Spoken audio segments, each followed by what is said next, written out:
Okay. All right.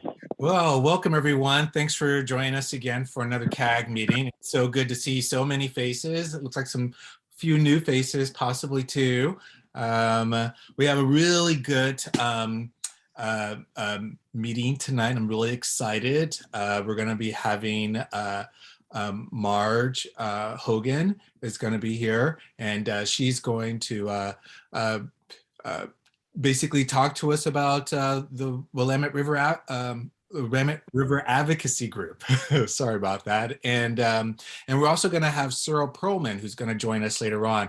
Sarah is going to be talking to us about environmental justice EJ scorecard that she had been working with Sarah Taylor and the CAG this summer. So we're really excited about having these two folks on. Sarah Taylor is going to also open us up with a land acknowledgement. So I'm going to hand it off to Sarah. Okie doke. With a genuine desire to heal the lower Willamette River, we offer this land acknowledgement. We respectfully recognize this land and the indigenous people who were thoughtful stewards of this land for thousands of years, including the Chinook, Multnomah, Tualatin, and Yakima. We acknowledge that healing can only occur when we commit to understand the harms done to the indigenous people, the river, and the land. We promise to continue to learn and listen and to challenge the premises of colonialism in order to move forward. We acknowledge our responsibility as guests on this stolen land to honor, respect, and take care of this watershed with gratitude for all that this river and the land around it offers all living beings. Thank you. Thank you. Thank you for that, Sarah. Thank you very much. And also, too, after Sarah Pearlman's presentation, we will have a little bit of a discussion that Sarah Taylor is going to lead us on, and I'll yeah. So afterwards, we'll be jumping into that there. Also, at the moment, too, I also wanted to say we don't typically give well, I should say I don't typically say enough thank yous, and I wanted to take out this opportunity to say thank you to the city of Portland and to DEQ for the denial of the Zenith permit. I read that in the paper and I was very excited about it. I really appreciate that, you know, these agencies listen to community voices. I also wanted to thank the community too, those individuals who worked really hard. Some of them are probably participants in the Zoom to really voice their concerns about having a terminal, an oil terminal here in Portland. So I know this is probably not the end of this, but it's I think it's good to say, you know, thanks for our city leaders and our state leaders to listen to their constituents' concerns about fossil fuel export out of Portland. And just want to say thanks, guys. Thanks for listening.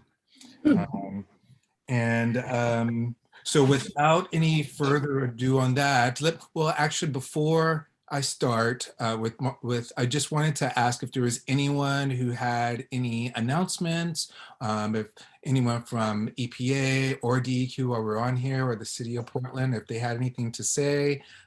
Just wanted to give a little space for any announcements.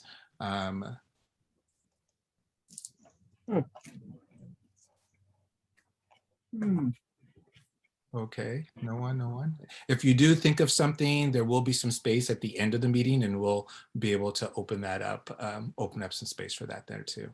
Okay, so without any ado, we'll go ahead and bring on Marj. And Marj, are you ready to come on? Yeah, my name is Marj Hogan. I've lived in the Portsmouth and University Park neighborhoods here on the peninsula in Portland, and as Sarah mentioned, the traditional lands of Native peoples. I use she, her pronouns, and during the day I'm a Spanish teacher north of the river in Vancouver. I'm a proud member of the Washington Education Association, our teachers union. And then during the evenings, some evenings every month, I do a little bit of environmental work, just as many of you are finding ways to bring together all, those parts of your life. And I'm here today to present about Willamette River Advocacy Group. I'm a board member for this group, so I'd ask somebody just to give me a quick thumbs up if you can hear me okay and if you can see the presentation. Okay, great. I'm able to hear you, Marj. Thank you, great. Okay, Willamette River Advocacy Group. This is a group that was formed in 2017 for the purpose of securing technical assistance following the record of decision on the Portland Harbor Superfund cleanup process.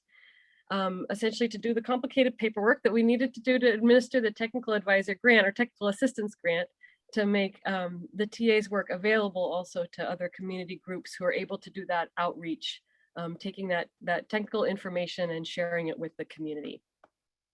Okay, so the RAG board is myself, Marj Hogan, Emil Freeberg, Laura Feldman, who's here on this call and is going to do a part of this presentation, Mark Whitcomb, Lori King, Dave King, Sue Poe, and Ben Poe, a small group of folks just working on that, again, helping to administer the grant that allows us to have a technical advisor, a scientist to advise the community. We have a website, the Willamette River Advocacy Group's WordPress site. We've just set up a WordPress site, and it's important to know that that technical advisor grant is just for funding that scientist and his work in analyzing data and presenting it to the community. We don't have an office or anything. That's why we have a WordPress site, and the WordPress site is to help push out that information to you. So I'm putting that in the chat there. And this is what the front page looks like a little bit. We have a space for contact, and then also presentations and reports, a little bit of background on EPA and who we are as a board. So I have two kind of major takeaways for this evening that you'll hear at the end there around how to engage with the group. The technical advisor, we had a series of applicants, and part of our job as the RAG is to engage the community, but also like figure out who is going to be the technical advisor. We wanted somebody with past relevant experience, knowledge of Superfund sites, EPA procedures, and reporting, and then some relevant expertise and ability to provide written oral translations of those technical documents to a broader population. And the candidate that we selected is somebody who's especially great at all these things, but especially the last one. We've selected Marcus Griswold, and he's been working on the TAG grant and been able to communicate with us as a group, but also with other community groups. We meet regularly, once monthly, with representatives from various community groups, including the CAG and the Portland Harbor Community Coalition and other neighborhood groups that have joined us, to get advice and plan how to share that advice with the community. So this is a little bit of background about Marcus, an experienced person, not only in this Superfund site, has been keeping up with this Superfund site, but also other similar projects. The technical assistance grant is part of the CERCLA process. Public involvement in decision making is important in the Superfund process. And we have a grant that is up to $50,000, $25,000 initial disbursement, and we applied for extension in July to continue our work plan. You can imagine that several years ago when we hired a technical advisor, we didn't know that there would be, for example, things like government shutdown or global pandemic or delays in the process. Those are things that have caused us to make changes in the timeline, of course, of the work product that's being put out. But our hope is to continue to be able to provide quality interpretation of what's going on with the Superfund process in layperson's language. So some things that we've created to date, and you can see them on the WordPress site there, that Marcus has created for the community, are remedial River Mile 11 East remedial assessment and basis of design review. These are some great presentations, and then the Portland Harbor Superfund Gasco site fact sheet. This is just a one-pager with information about the Gasco site, and then a presentation that he's brought to several neighborhood association meetings with the intent of bringing that information about the Superfund site to a broader community. So the number one ask is go to our site, take a look at the work process product that he's created, and so far, see what you can use for your own outreach within your own communities. How could you use that information that's been put into kind of layperson's language in your interactions with neighbors and in your own community groups?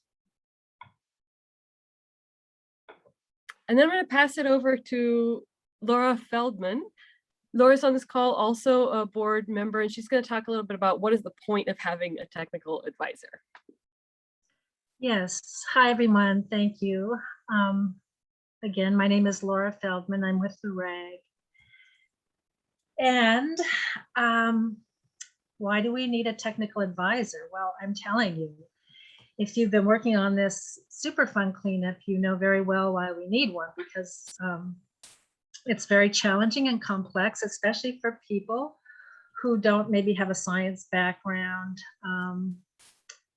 It's just a very long and kind of, I was going to say torturous, but it has its moments. And this picture I chose to share is one of my favorite. There are lots of events down at the river as part of this cleanup. And this one, I think, was 2018. It was a hip hop river festival on the Willamette, sponsored by Portland Harbor Community Coalition, and Donovan Smith, who used to be one of the organizers there, organized this event. And I just love this poster. And I think the picture for me really, you know, communicates what it's like learning about what it takes to clean up a river. I'll just say that. So if we go to the next slide, I don't know that that's me. Can we go to the next slide? Yeah. So why we need a technical advisor? It's a really complex process. And without a technical advisor to help us navigate the shoals of this process, I think we'd be really lost. And luckily, we found Marcus, and Marcus found us. And it's so far been a wonderful working relationship because he's brilliant and committed and has such a wide experience of Superfunds around the country. And also he knows how to work with the community. And he gets that, you know, in a Superfund process, there are community opportunities, as we see here, to engage in the sampling plan, which we started to do last month, engage and conduct climate change vulnerability assessment and resilience strategies.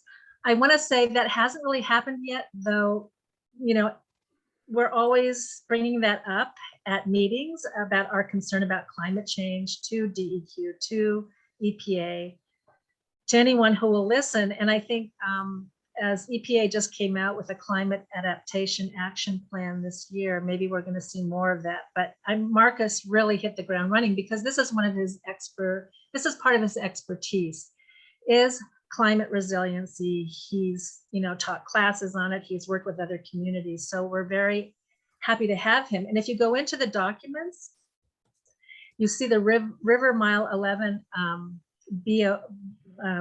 BODR design remediation plan. I forget what it stands for. It's really an interesting read, especially towards the end when he gets into the climate effects on River Mile 11, which is, so I think something like 36 acres underneath the Fremont Bridge, not near the railroad. He talks about the climate challenges, and it's, you know, it's scary stuff. And I don't know, I mean, I would rather know it than not know it. Let's put it that way. And Marcus has really brought that to the table. You know, another possibility for community is to develop a green remediation plan, engage in JTI and best practices. I don't know what JTI stands for. Can anybody tell me? Justice TI? Superfund Job Training Initiative. Okay. Super Job Superfund job training initiative. Job training initiative. Thank Mhm. you. So that's another thing that we're really trying to fold into this process. Thanks to Portland Harbor Community Coalition, mainly that's something that they really stress. Environmental footprint analysis. I would love to do that. Support community incorporating habitat into remediation. Yes, we go in and out of this, but it's not really been a strong focus yet. So these are community opportunities, and Marcus in his work has brought this forward to us, and we're beginning to, seek some of this out little by little. And one of the things that I think is amazing, he started a Facebook page called the Superfund Community Information Exchange. And I will put that here. It's a way for super funds across the country to share information, to ask questions, and to learn about what we're all doing, because he felt that a lot of valuable information was getting lost. A lot of benefits were being lost because we're not really sharing our challenges and our successes. And though Superfund cleanups, as we know, are very different in many ways, there are certain things that challenges we do share. So this is a really interesting site. Recently, he just broke out I was on it today, and he had the EPA's climate adaptation plan that just came out. He had it posted there, and I was looking at it, and I have some comments to make. And again, it's a scary document. But I'm grateful that this is happening, because we've been crying for it. We've always been saying, what about climate change? What about climate change? So I think it's going to be insinuating its way into everything we do from now on. It needs to. So as I said, Marcus's specialty is climate resiliency. So he shared the EPA Climate Adaptation Action Plan. And he suggests that we have community workshops maybe on climate resiliency, look at vulnerability and adaptive capacity assessment, adaptation strategies. Or maybe, did I get this off of, I can't remember where I got this one. Maybe this wasn't Marcus. No, I think it was Marcus. This was his suggestion for community.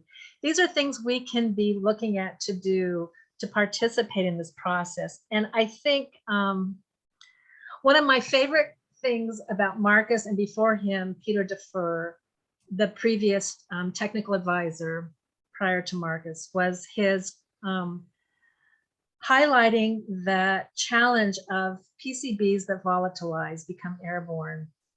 And EPA wasn't willing to really look at this for a long time. And now they are. And I think it's in part because of Peter Defer, a technical advisor. And when Marcus came in, we said, this is something we want to look at. And he hit the ground running. And he has put us in touch with a program at University of Iowa where we will be sampling for PCBs. To me, I feel it's just one of the most exciting things, because it's been on my list for a long time. And Portland Harbor Community Coalition has run with this, and that's a really exciting development. And it's because of TAs with their expertise. So I'm grateful that we get to work with Marcus. We couldn't do this otherwise. And I think EPA in their wisdom, understands that this is a big process and that we need a technical advisor. So I hope you'll come to the first Tuesday of the month if you're interested. And, Marcus is there. That's the community group RAG meeting. So if you want to come and meet him in a more casual exchange, that would be great. And I think that's it for me. Okay, so there's two main asks, and that first ask was, of course, if you could take a look at the presentations and reports that we've posted. And then also, we've set up a contact form to ask a question. The idea is, of course, it's expensive to have a technical advisor. He can't attend every single meeting, and this isn't his full-time job, but we would love to be able to channel your questions and concerns and to be able to address those in a meeting. So if you'd like to contact us to ask a question, either about the RAG process or organization, or about the Superfund site in general, you can use that contact form that's on our WordPress site. It says ask a question, and then it takes you to a Google form that just asks you to enter your contact information and your question. So we'd like to really encourage people to share that form within their organizations and share our website in order to get that information out to a broader community. And I'll go ahead and stop sharing, and I'll share the link to the contact form in the chat. Thanks. And if anybody has any questions, maybe we can answer them. Or one of the other many experts who we have on this, at this meeting. Questions? This is Scott Burr. If you have a question and you don't want to come off of mute, you can also type it in the chat and someone will represent it for you. Well, I have a question. So you had said that that you can go onto the website and you have the documents that are on there that we could, like, you know, look at and possibly distribute to you know, our communities. I was just wondering if has the RAG done any dissemination of this information out to other communities or other parts of the city? Yeah, I can answer a little bit. So we have been working in those first Tuesday meetings. We have representatives from this CAG, as well as PHCC, the Portland Harbor CAG, and other organizations that are coming to kind of see what Marcus has been producing, also to advise the process about what is the most important kind of information to be working on right now at this point in the process. So at those monthly meetings, we have representatives from each organization kind of helping to guide what is being produced, and also helping to pick that up and push it out to the community. And then we have this website where that's kind of stored. The sort of final product there is stored there, so you can pick it up and use it for your communities. Again, the purpose of the RAG is really to facilitate that technical advisor grant, but we're really relying on community groups like this one to pick up that information as it's produced and to be able to create those community connections. Again, as a group, our purpose is really to facilitate the grant. We're working really, really hard to get it out as much as we can, but mostly that it's gonna take the work of many community partners to get that out in the community. Yeah, well, we definitely want to be a part of that to help disseminate this. It's good information. And I remember Peter Defer, and he was great. So it's awesome that we have another tag assistant and a tag tech. Yeah.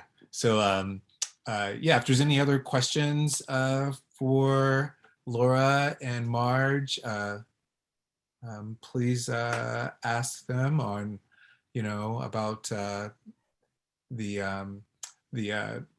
tag and Marcus. I thought that this was a really good chance for community members to kind of know that, you know, we don't know. It's hard for us to kind of, you know, decipher a lot of the information that the DQ and all these other groups, the city, that they put together and work on these huge projects in the river. I mean, these DEQ in the city and, you know, Portland, and I mean, they do a pretty good job and EPA do a pretty good job at disseminating this information, but they can't be everywhere all the time. So now that we have someone that we can rely on, that we can give this highly technical information to, and he can, you know, be able to, like, you know,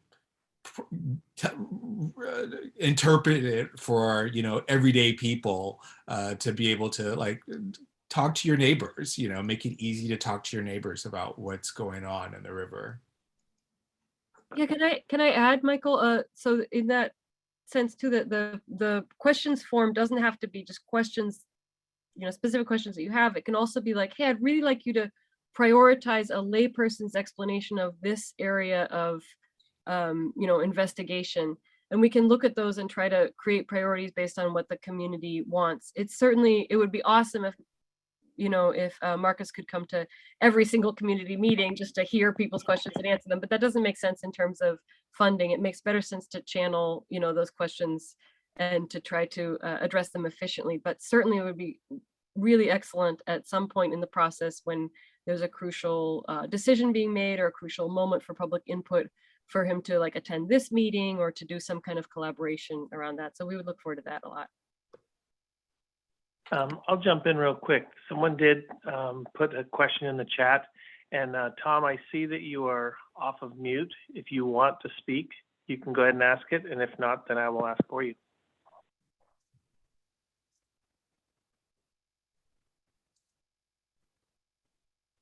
Okay. What information are you currently focused on deciphering? Oh, Tom just wrote in the chat he has no microphone. Thanks, Tom. Yeah, so right now, I'm assuming that I'll answer that. Right now, we have focused in the last couple months on 2 community meetings that are because of kind of where we're at right now in the process.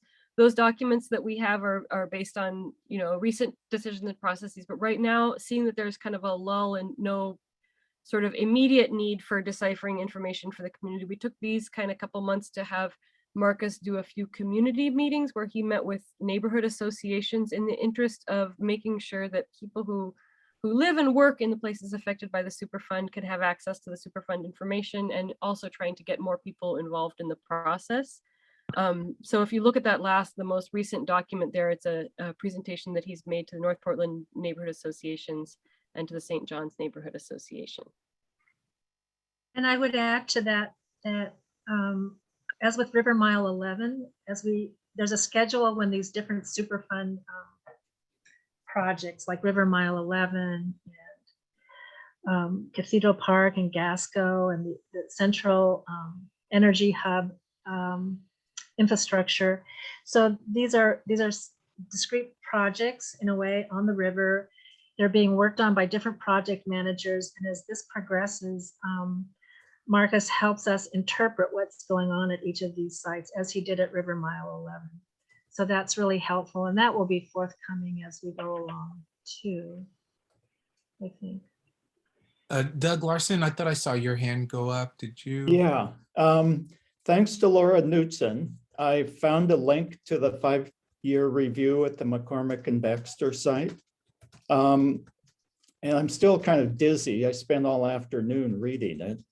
But it'd be really useful to have Marcus give us some feedback if he could read that. And obviously it's right in the middle of the Superfund site, and it kind of anticipated what we're going through now.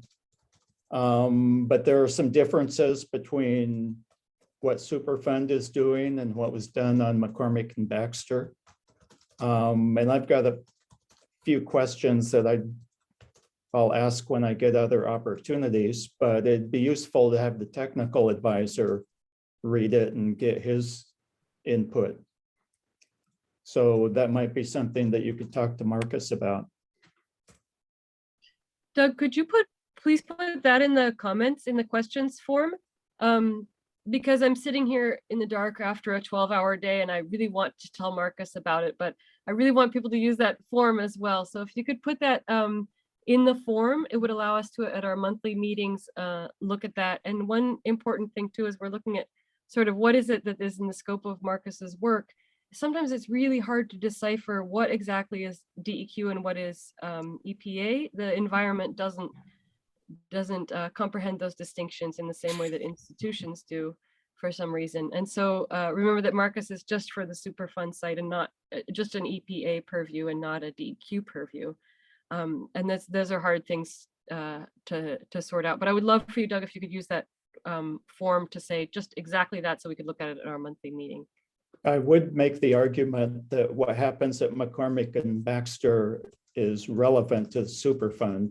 So if there are mistakes or technologies that are working, we need to incorporate that into what we know about Superfund.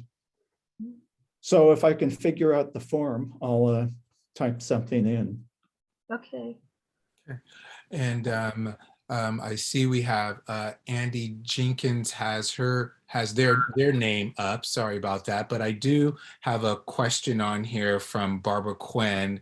This is kind of in the same realm. What about Willamette Cove and how to make community voices heard in that process? So I'm Right. sorry to make you repeat yourself again, but you can probably give a little bit more insight on that there. Well, I can sort of answer that. I know that there's a Willamette Cove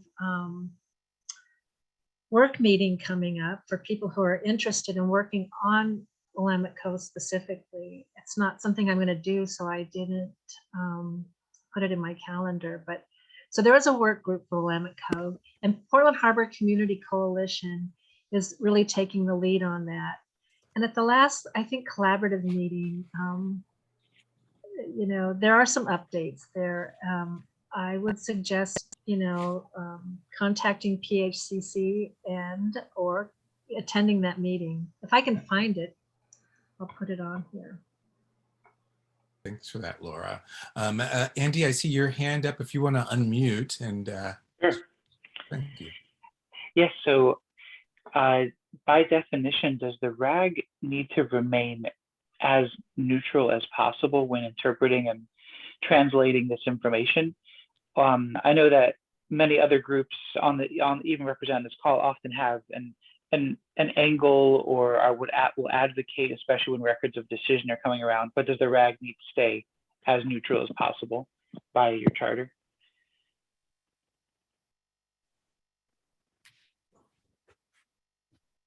Yeah, so we are not permitted to engage in, for example, political advocacy, but we are the Willamette River Advocacy Group, and we're advocating for a clean river. And again, just our main purview is just administering that grant that comes from the EPA for the purpose of allowing a technical advisor to interpret those technical documents for the community.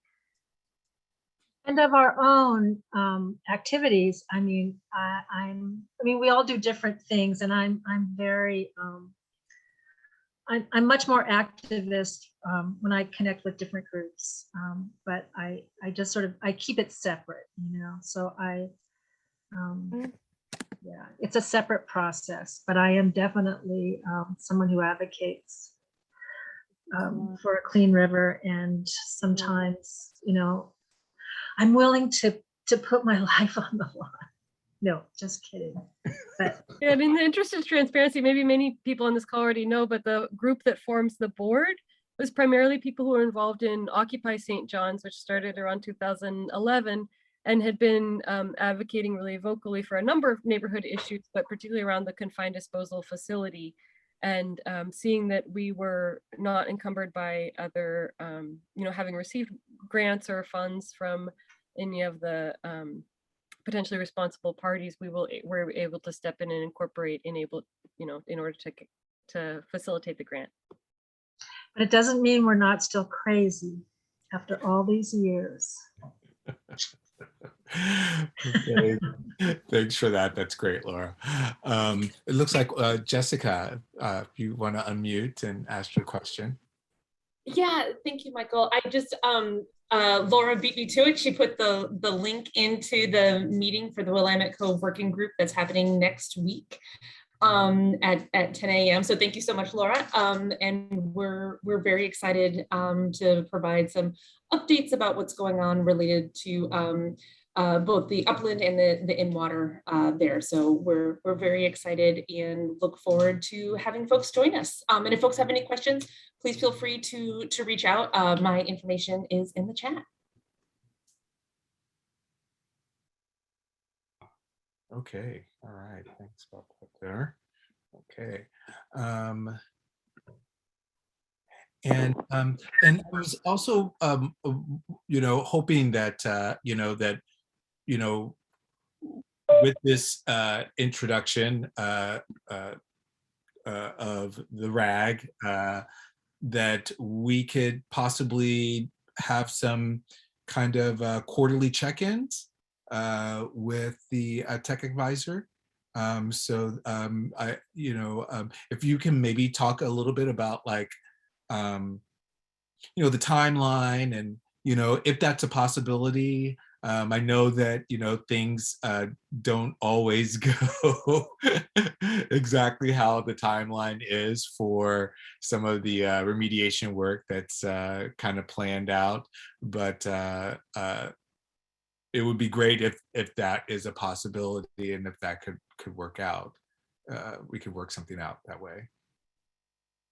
Yeah, we would love to have a CAG representative at every single monthly meeting with Marcus, just to kind of see what's going on and communicate information to this group. And then in addition, if there are things that are timely based on the evolving timeline that he could come and present to this group, of course, that requires the time for him, preparing and identifying the important information to share and that. But certainly having a presence at those monthly meetings, let's communicate about that and make sure that you can get a representative there.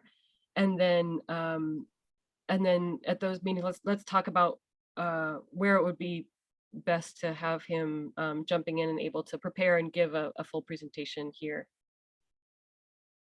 Fantastic. Yeah, I realize that his time is valuable because he has to interpret a lot of data. But I'm just thinking, it'd be great if, maybe like quarterly or even, maybe even every 6 months, just depending on how this timeline is going to work, that he could be able to be able to share that. Or maybe you guys could do the presentation, for him, especially if it's in, everyday people language. Okay, was there any other questions that we have from the community, from Marj and Laura about the tech advisor, or anything that anyone wants to know, or would any suggestions on how to best disseminate the information? Please speak up.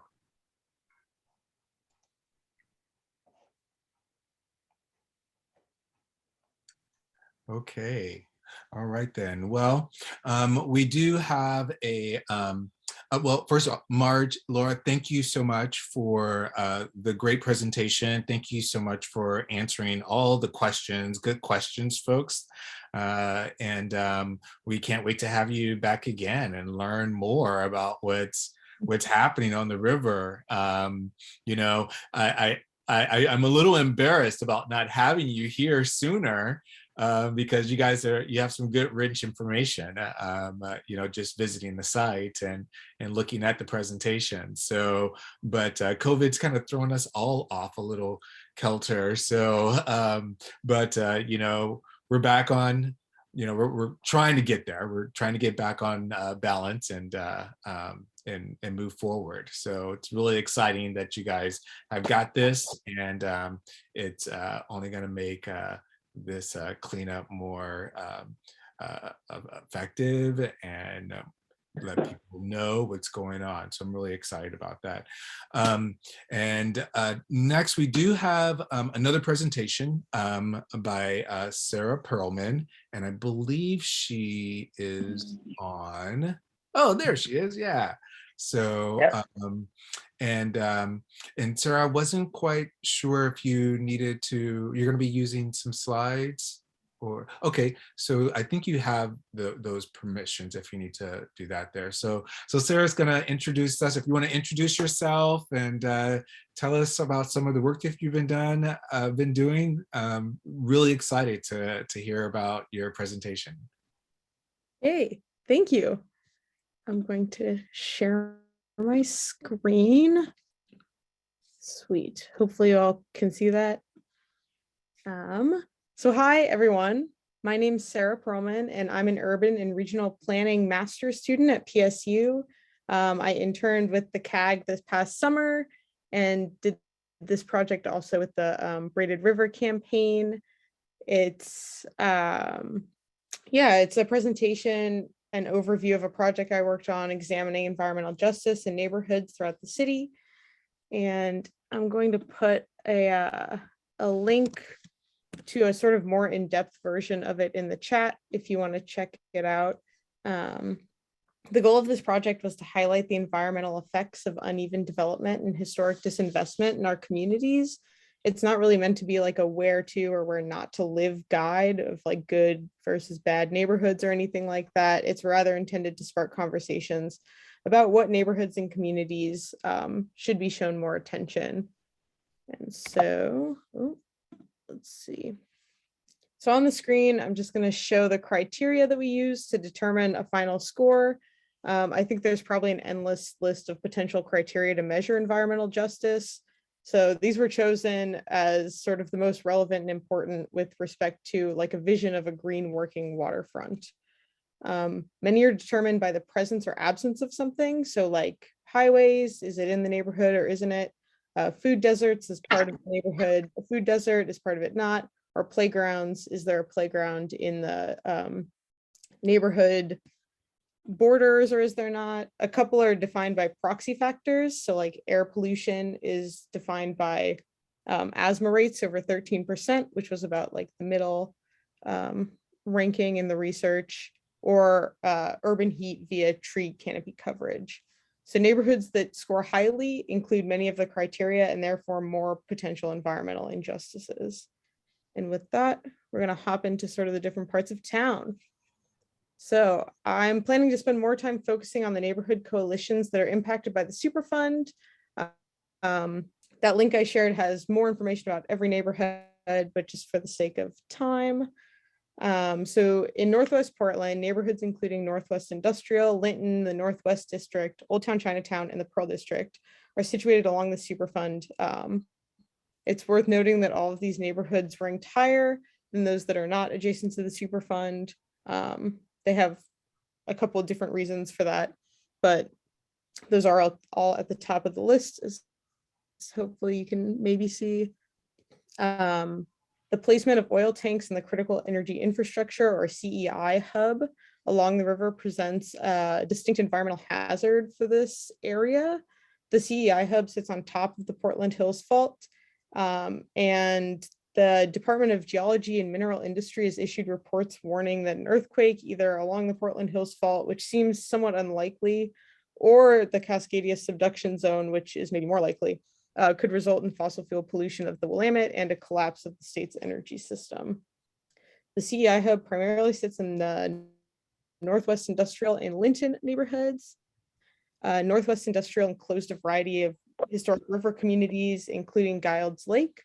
It was a thriving shipbuilding community during World War II and was home to a significant portion of Portland's Black community.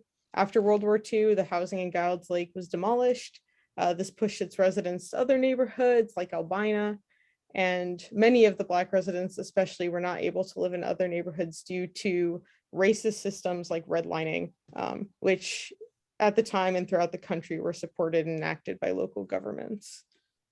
So Excuse me, Sarah. Sarah. This is Scott. Never Yeah, mind. this is Scott Barrett. I wanted to interrupt. A few people are making comments in the chat that the seeing the data in the slide is very difficult. It might be better to come out of the presentation mode and then just zoom in on those in particular. Okay. Is that okay? Yeah, totally. Let me. Okay, thank you. 1 sec.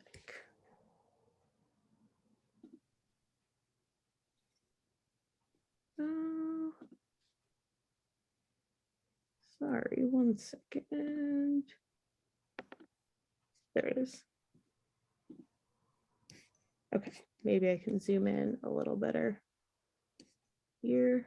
Whoop. Is that a little bit better? Cool. Yay. Great. So looking at Southwest Portland, a lot of the neighborhoods scored a lot lower, meaning there weren't as many detected injustices. Many of these, I think, were lacking in basic infrastructure, like sidewalks for the most part. And just as a note, on a possible application of this work in general, many of the neighborhoods, especially in Southwest Portland and sort of towards the outer Southwest, I know as high income neighborhoods and have historically been racially exclusive. We looked at neighborhoods in relative isolation and didn't really account for dynamics between neighborhoods. And so we didn't really account for neighborhoods that have just historically excluded people. So that's just sort of a note on that. One more adjustment, please, Yes. is go ahead and show the neighborhood name. Try to get that included. Okay.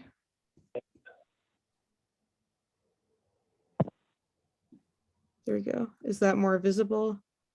I think that looks great. Thank you, Sarah. Yeah, of course. Great, thank you. We're gonna move on to looking at North Portland. So like Northwest Portland, many North Portland neighborhoods are also situated along the Superfund. Before the land was colonized, villages belonging to indigenous tribes, and I believe there's evidence of a Chinook village were located in what's now St. John's and Cathedral. That land in this part of the Willamette are still important sites for tribal water and fishing rights. Sort of at the same time, signs around Cathedral Park and along the river warn of contaminated fish and water. The contamination also impacts houseless residents of North Portland, as well as those who use the river for subsistence fishing. And in sort of a downer news, more recently it was uncovered that parts of Cathedral Park are highly contaminated by PCBs, presenting a health and safety risk to all members of the community. We're gonna scooch on to Northeast Portland, which has been burdened with a history of displacement. I'm sure many of you are familiar with the stories from Albina. So just as a very quick overview, in the years after World War II, Albina grew into a busy social and commercial hub for Black Portlanders. A few decades later, however, the city raised hundreds of homes to make way for a bunch of capital projects like the Emmanuel Hospital expansion, where some lots are still empty, the I-5 freeway, which is sort of an environmental hazard in its own right, and the Veterans Memorial Coliseum. The freeway continues to present air pollution issues, and the recent controversy over widening the freeway has also brought environmental justice issues sort of to the forefront. Going a little bit east to central Northeast Portland, much of this part of the city was annexed considerably later than many of the more central neighborhoods. So it was annexed in the 1970s through the 90s-ish. Much of the central city, on the other hand, was annexed in the late 19th and early 20th centuries. The area around the Cully neighborhood was largely rural before World War II, but was developed during the war. And currently, the Cully neighborhood is one of the most racially diverse areas in the city. In better news, community-based organizations that are part of a group called Living Cully have recently finished developing a park that was once on a landfill, or finished developing a park on land that was once a landfill. The park features an indigenous gathering garden and event space, along with room for children and families. Before the park was developed, many residents had to drive a considerable distance to find a place for their children to play. So having this green space is really, really exciting for that neighborhood. East Portland, and we're almost through them all. Yes. Yeah, I was just wondering too, maybe these last few ones, if you can scroll over so you can see where the, yeah, just when you're finished with your discussion and talking about, so, yeah, so just have an idea where the area is. Yeah, thank you. Sure. Yeah, here I can pop over. Yeah, there's Cully there. Okay, all right, fantastic. And then, oh, I think I passed it. Yep, okay. So more of the recent urban planning research is focused on how sustainable enhancements to the inner city often pull resources and investment from outer areas. Also, a lot of East Portland was annexed in the 1980s and onward. So this sort of combination of things has made East Portland a clear case study on uneven development. This is where part of the city gets resources at the expense of another part. And the environmental justice impact that pattern of development can have. The heat wave this summer brought to light the injustices of uneven development. While much of the inner city has established tree canopy coverage, which does help shield it from some of the heat that bounces off the asphalt, neighborhoods in East Portland do not enjoy the same green infrastructure. And news articles noted that this climate disaster impacted people of color and low-income East Portlanders the most. So we'll take a peek at East Portland. I think the hottest temperatures were recorded in this neighborhood, Lentz.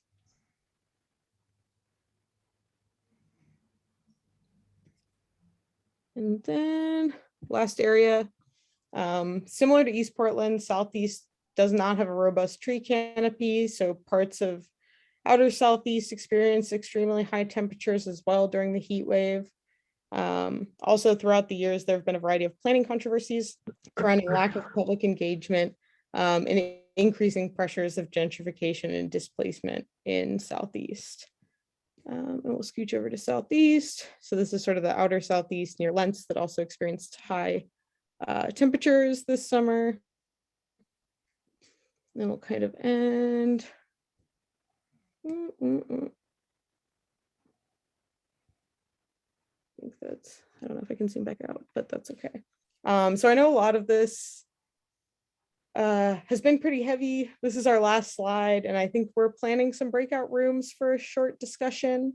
But all in all, this project is meant to highlight a great deal of environmental justice is still at play in Portland, and that they're the result of decisions made by local government. So these aren't just things that happen, they're results of choices. The question is not where's the best place to live, but rather how did Portland get here, and how can we shift to creating more equitable neighborhoods? And I really look forward to hearing all of your thoughts on that. So thank you for listening to me. All right. Well, thank you so much. That was really, really fascinating. Thanks. It looks like there was a lot of hard work that was placed into it as well. So if anyone has any questions for Sarah on her EJ scorecard, you can either raise your virtual hand, type something into the chat, yeah, okay. All right, Laura, let's Yeah, this is really great, Sarah. I really appreciate this. Helps you understand what the challenges are at a glance, so to speak. And one thing that I think is missing, and I don't know if you, I mean, I know, I kind of know why it's missing, but I wonder what your thoughts are about it. Life expectancy, and I know that in the Duwamish Superfund site, people who live near that Superfund site have a 13-year less life expectancy than other neighborhoods in Seattle. And I mean, that was just horrifying to me. And I thought, I bet it's the same for us, but we have never done a health study, much to my chagrin. And I just think, wonder if there's any way to incorporate health diseases. Maybe that's a whole other process. I don't know what your thoughts are about that. Yeah, I mean, I think that's a really great point. And I didn't know that about the Duwamish site, so that's really shocking. I think part of it was just because we included so much other criteria. It's sort of hard to pick what you keep in and keep out. But I am definitely interested in looking into that. So I'd be happy to report back to you what I find, or if I can find like public data on it. okay. All right. Well, there are lots of thank you, and many people are very impressed in your presentation in the chat, Sarah, just to let you know. Is Scott Burr has his hand up. Scott, if you want to unmute there. Okay, Sarah, yeah, I was noticing all the comments in the chat myself, and wanted to just say that I also felt it was really very well done. I have a question for you about the quantification of some of those parameters. Mm-hmm. How, I imagine that's the essence of your, you're presenting this data in a very simplified way. How do you quantify those, and how do you feel confident that you're really nailing those measures? Yeah, I mean, I guess a lot of the measures come from existing data. And a lot of them, like I said, are sort of, do they exist or don't they exist? There probably is a better way to quantify some of those things.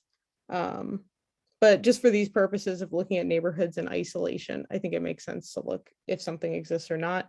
For the other ones, like asthma rates and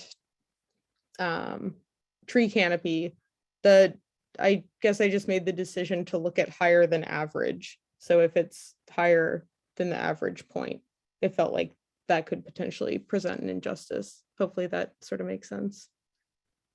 Yeah, I was just curious, like, I mean, to talk a little bit of statistical terms, I mean, attribute data is really nice because it's a clear yes or no.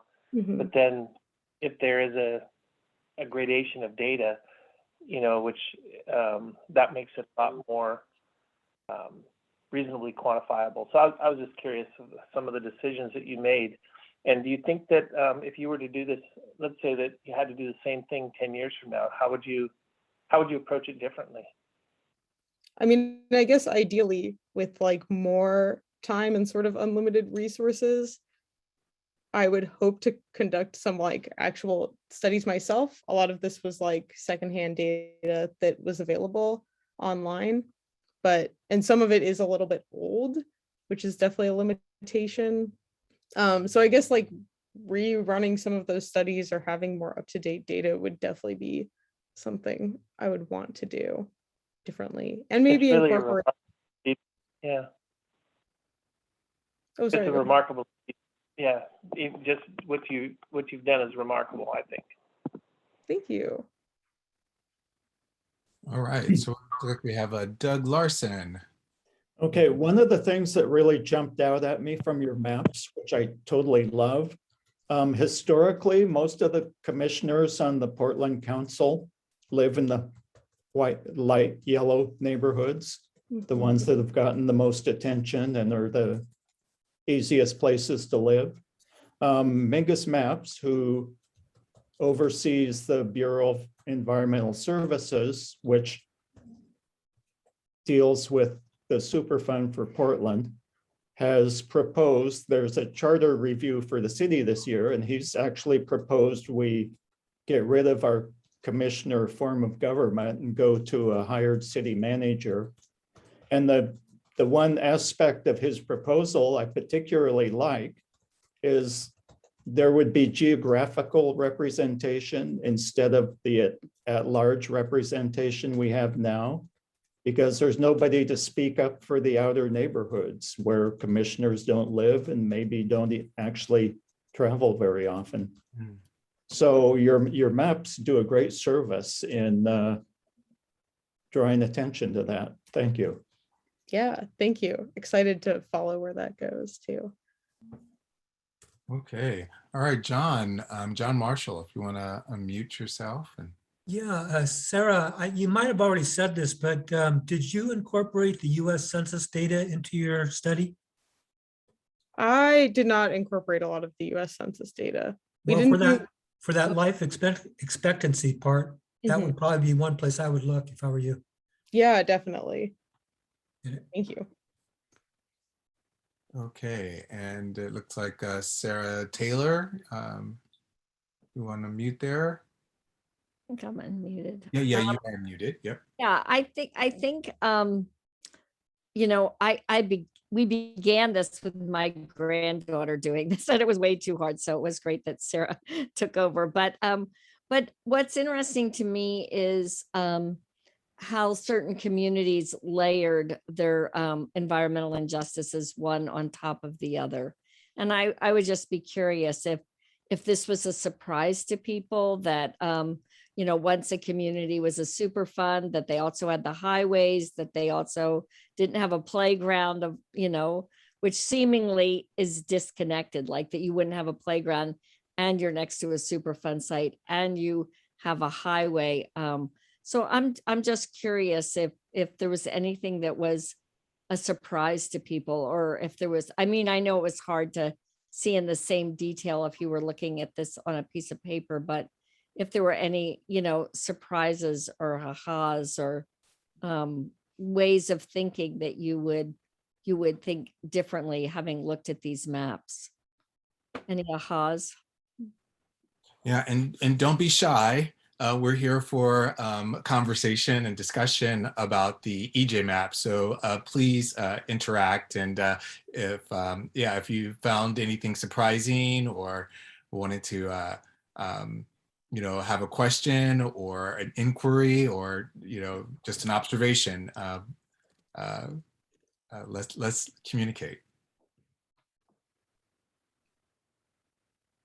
Another thing that jumps out from the maps is the most impacted neighborhoods seem to all border the Superfund site.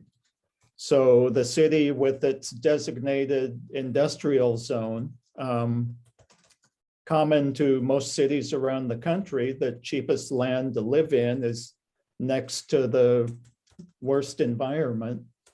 So it kind of highlights the fact that residential people in the industrial zone haven't been treated fairly. Well, I thought it was very interesting on your heat island effect. The fact that how important tree canopy is and how it has such an impact on communities who, especially in Portland, since many folks don't have air conditioning, and we are starting to witness these high temperatures that are, going on for, not just 2 or 3 days during the summer, where you could go jump in the river or go to a movie theater. Oh, we used to remember movie theaters. Don't do that anymore. But, now we're not able to do that. And so there are some major impacts for, either cutting down some of these larger trees for development, or not planting trees for whatever ridiculous reason it may be, when we know that they actually provide a lot of benefit. I thought that was really interesting that that those heat islands were actually so, they seemed like they were, fairly, kind of close in too, where you would think that, Friends of Trees would probably have already hit those areas pretty hard. Actually, Friends of Trees got their budget cut this year, ironically. Oh. Takes a tree a little time to grow too, to get to that place where it's actually providing shade. Sarah, were you able to, this is Scott Burr, based on Sarah Taylor's question, were you able to draw any conclusions for yourself about, you have the map, and you showed the data, but were you able to extract any conclusions for yourself that were master conclusions from this data set? Yeah, I mean, I guess generally the overall conclusion I think people have touched on a bit, but it is that those neighborhoods that have been historically disadvantaged still feel the effects, and that decisions made in the past are still having impacts that haven't been corrected in certain places. So I think maybe it was Michael who talked about the Superfund neighborhoods seem to have these extra things layered on top of them.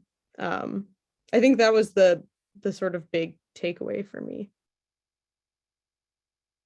And have you formulated or considered any next steps for city leaders on what you would, what you would recommend as the next step? Ooh, I haven't really, but I'd be very interested in doing that. I would need to give it some thought though. I wonder also if a number of other people that you share the data with could enhance the conversation about those next steps. That's something I find that your work is really interesting to me, because it's a combination of statistics, and the way that you've graphically presented it makes it so accessible. It's not a normal way for someone who takes a statistical approach, right? Thank you. I saw the thumbs up. And so because of its simplicity and that sort of elegance to it, it does make it very easy to incorporate other viewpoints along with it. And it may even suggest additional data that you can incorporate. I saw that you made a note when one of the other participants talked about life expectancy, right? Mm-hmm. Yeah. So what are your thoughts on that? Yeah, I mean, I think that our hope was we tried to reach out to neighborhood associations and other groups to give additional feedback and didn't get a whole lot of response, but I'm very interested in hearing other people's thoughts. If y'all want to email me additional information you have, or I know the history of displacement is sort of a tricky one. So yes, I'm very interested in incorporating more information and other people's stories into it. And I'll put my email in the chat. Thanks for doing that. All right, Laura, looks like you're unmute. You want to unmute yourself there? Yeah, one thing that came up this summer, and it's not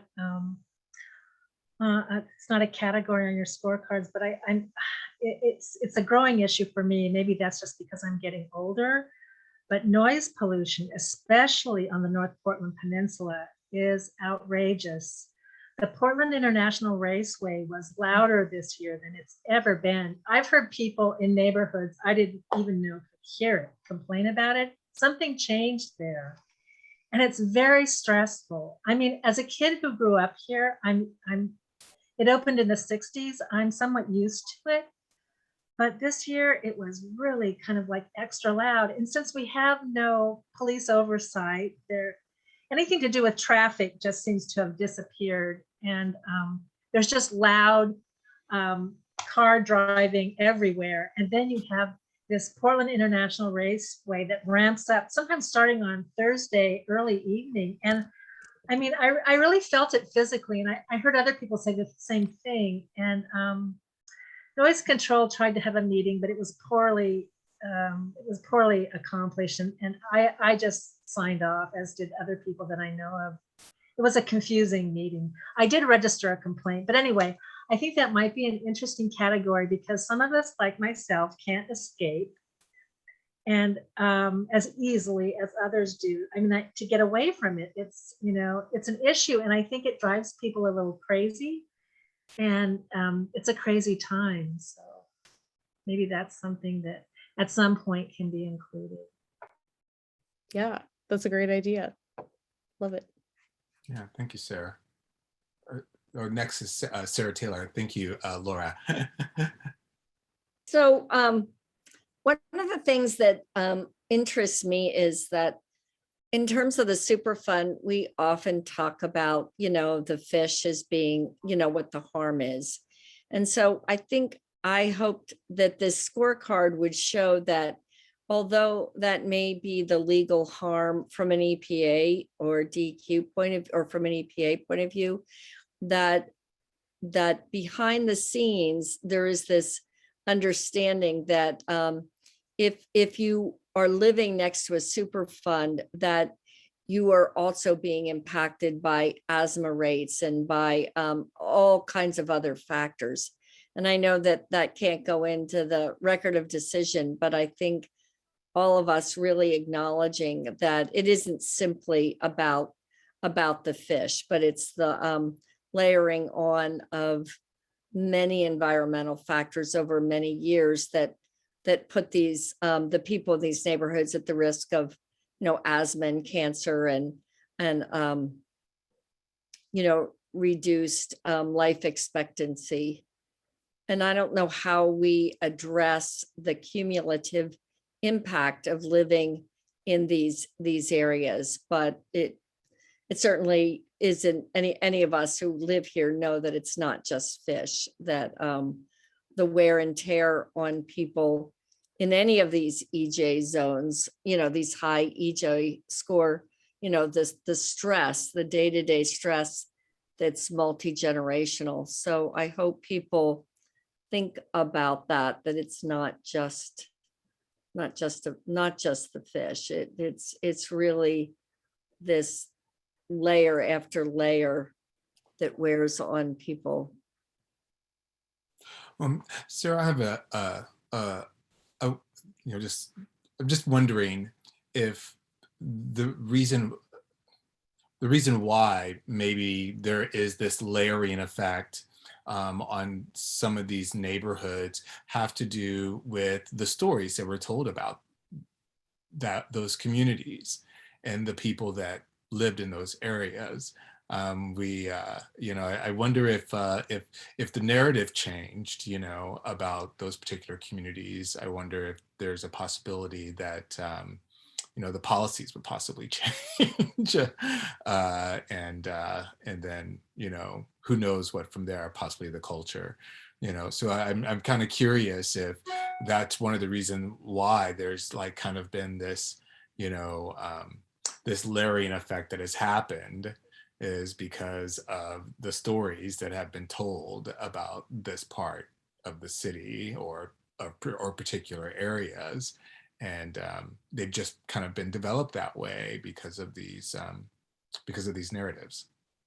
Well, people are actually called names. I mean, not long ago. I mean, people, the people in Northwest Portland out towards Linton, that was called the Swamp Kids. And I'm sure there were the kids in the Lentz neighborhood, it was called Felony Flats. I mean, we tolerated like huge name calling in these neighborhoods. And maybe other neighborhoods had name calling too, but for sure that was Swamp Kids and Felony Flats. So yeah, I think that those categories made those areas seem more expendable by giving them those names. Well, all right. Just seeing if there are any more questions. There's a lot of appreciation for your presentation, Sarah. So thank you so much. Okay, going once, going twice. Any more inquiries, wisdoms, insights that anyone would like to share about Sarah's presentation?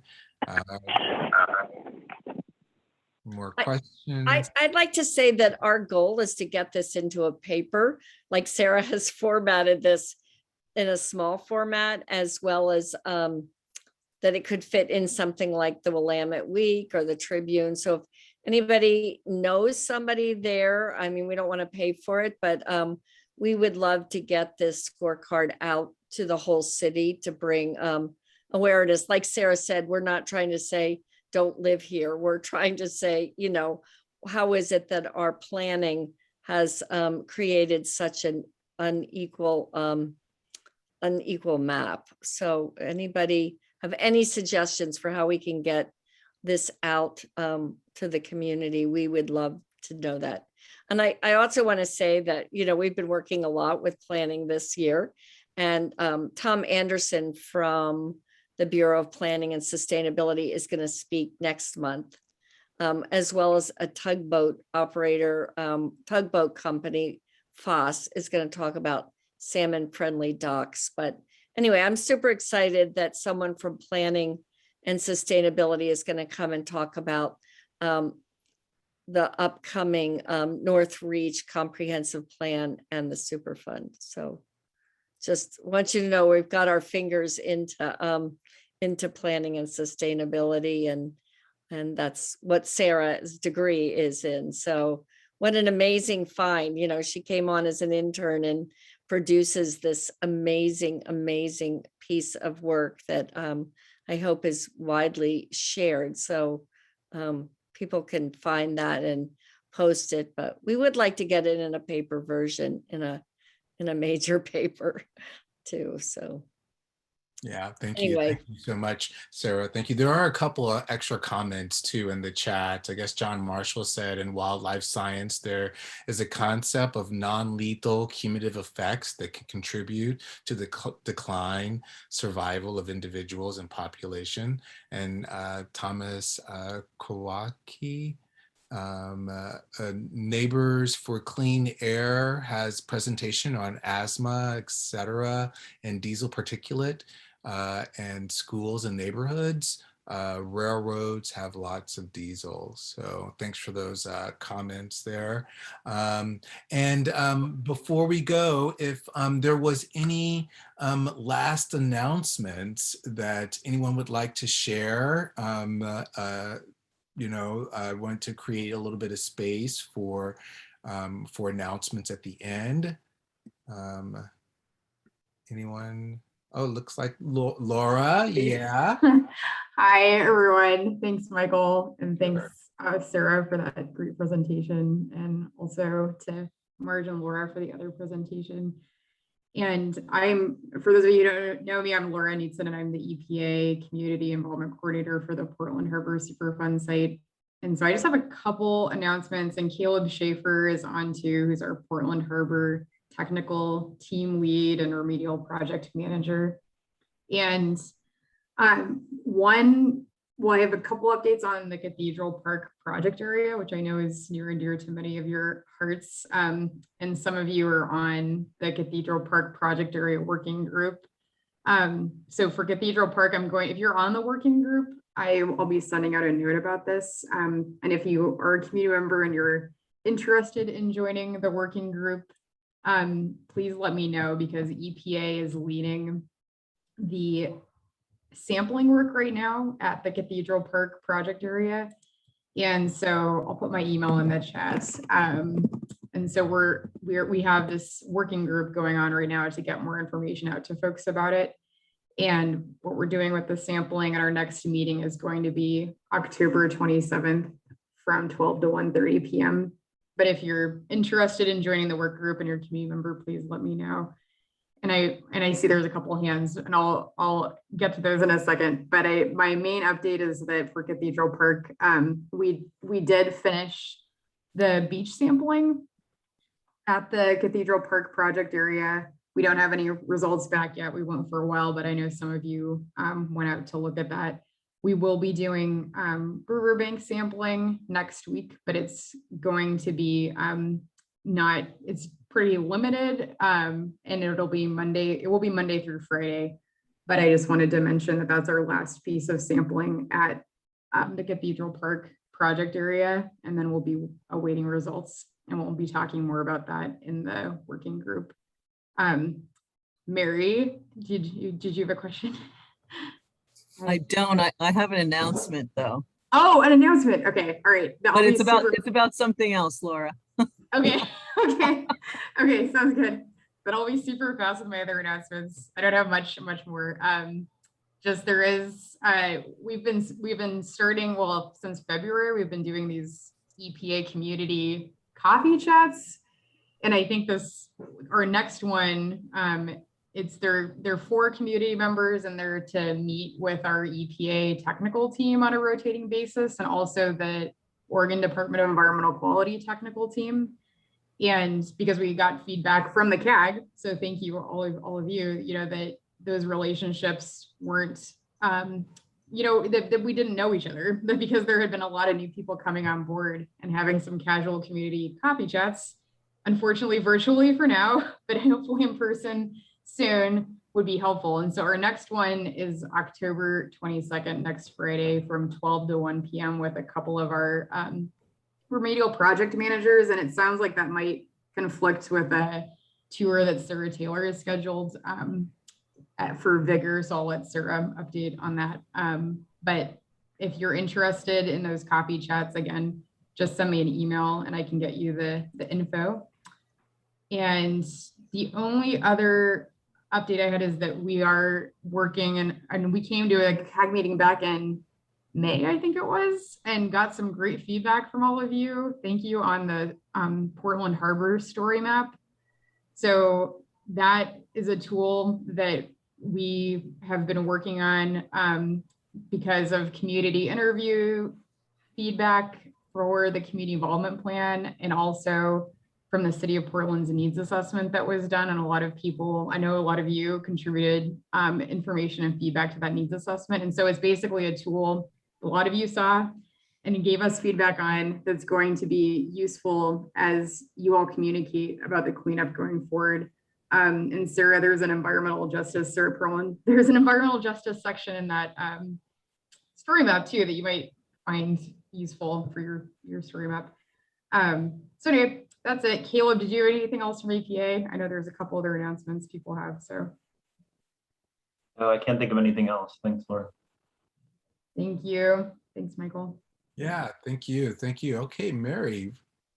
All right. I just wanted to share, let me see here, that on October 26th is a Cleaner Air Oregon meeting, and it's a partnership with North Portland Neighborhood Services and Northeast Coalition of Neighborhoods.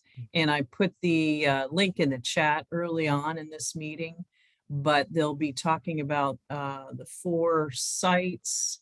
And I think there's a 5th one now at Malarkey, which is on Columbia Boulevard. There'll be time for question and answers. They'll be, sharing what this new program is about, and then also focusing on the 4, I guess 5 sites. So you're all invited, and I'll put my name in the chat if anybody wants to email me, but it's up a few in the chat, the link there. Yeah, If you're interested. if you could put it in there just Do it one more again. time, so Yeah. it's at the bottom there. You bet. Well, fantastic. Okay, announcements. Not a bad way to die with announcements. Well, thanks everyone. Thank you. If there's anything else that anyone needs to share, here's the space for that. So if let's let Mary go ahead and put that in there. I'm trying to find it. Yeah, I don't want to like close off, but I can hang out here for a little bit and we can chat as folks are leaving. But I wanted to say thanks everyone for joining us tonight. This was a great meeting. Thank you, Laura. Thank you, Marj, for a great presentation on the tag, and Marcus. It was really, really good. And I'm really excited the fact that we have someone who can be able to, help us disseminate some of this, or break down and disseminate some of this high level information that we're getting, which is exciting because that means that work's getting done, things are getting done. So I'm super excited about that. And thank you so much, Sarah, for the great presentation. Sarah's, I guess. Sarah Square. Thank you both for I know Sarah Taylor had a lot of inspiration to kind of, put this all together, and I'm super grateful that you had the skill and the talent to actually, make it happen, put it into that format. That was absolutely brilliant. So we're really excited to see where this leads from here. We'll be seeing everyone next month. We're going to have, as Sarah had said earlier, a discussion about, I guess, the code on the river, like the opportunity analysis on the river, the EOA, Economic Opportunity Analysis on the River. That's happening next month, and we're also going to have a presentation by one of our local tugboat businesses, to talk about how do we create salmon-friendly docks, salmon-safe docks, which is really exciting as well. We have a lot of dock stuff that's going on the river, so it'd be great to see how we can make sure that the Willamette salmon, our rare species here in the Willamette River, is going to be able to thrive into the future. So thanks everyone again for joining us tonight. Thanks for taking out the time. I'm super excited to see folks and can't wait to see you next month. Have a great Halloween, All Souls Day, and we'll be talking and seeing you real soon again. All right. Good night, everyone. Thank you. Thank you. Thank you. Thank you. Thank you. Thank you very much. Thank you. Take care of each other. See you later. Thank you. Michael, I ran into an interesting piece of information from the Great Salt Lake. Okay. They've had no rain like we've had no rain. I'd like to interrupt for just a moment, Stephen. Sure. You're on record. You're on record. Should I take Oh the yeah, recording Go off? ahead and stop recording. That'd be great. Thank you. Okay. Okay.